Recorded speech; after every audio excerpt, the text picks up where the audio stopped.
In a fast-moving economy, there is a lot of competition for work, but there are also a lot of opportunities. So how do you stand out and land your dream job? Well, here today to help us answer that question is Therese Gedda, who is the founder and CEO of her own company, Reimaginez, which has been advising CEOs for more than 20 years. Therese, thank you so much for being here, first of all. And given that you talk to so many CEOs, what is often going through their minds when they're seeking candidates for jobs beneath them? Sure. We would like to call it being CEO Centric. And the first portion of being CEO Centric is to put yourself in the shoes of the CEO. Imagine that you're the candidate. If you would be the CEO interviewing for this job, or you wanting to join this company, what would the CEO think? What would be the reality for the CEO? The second advice is to think about what's the culture? What's the company culture you are joining? What's the values? What's the mindset, right? And then how will you lead, collaborate, communicate, and perform within this culture? These are some of the things that the CEO is thinking about. And the third is language. Be aware with what you're talking about and what you're avoiding talking about. Because when we're focusing our mind on what's amazing, we're bringing them on the journey of our own background and perspective. And if we're focusing on what's not great, it's going to be harder to stand out. Yeah, so tell me a bit more about standing out. What are your tips for doing that in particular? Because you obviously don't want to overshare. That would be a bad thing. Sure, for sure. So the first thing is, imagine if you would show that you're creative instead of just telling that you're creative. You're showing up in a creative way, as an example. And that could be you're giving them a handwritten note after the interview. You're submitting a video instead of a traditional CV.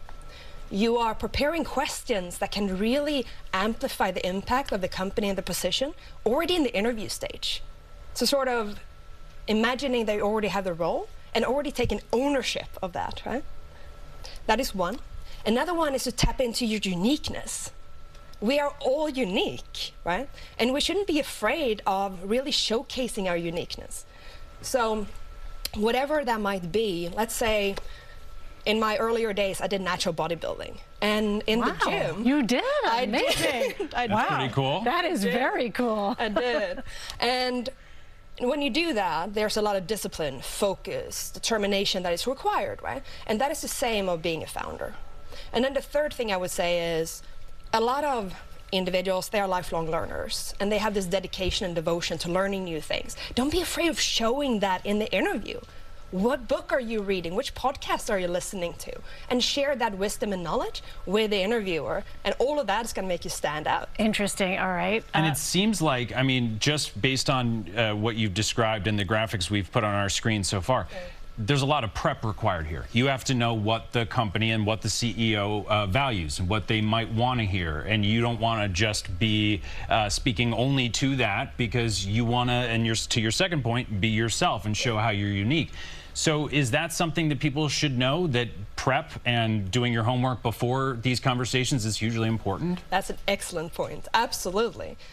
Sometimes when we only have, let's say, 10 minutes to make an impression, we want to prepare maybe an hour per minute, if I'm going to give you some time here, right? Yep. And in that way, when you actually have those minutes in front of the CEO or in front of the individual you're trying to impress and bond with, right? That will stand out, because most people are not going to do that. Yeah. That's a good way to stand out. It is a good way to stand out. Really, really great advice. Thank you so much, Therese, for being with us.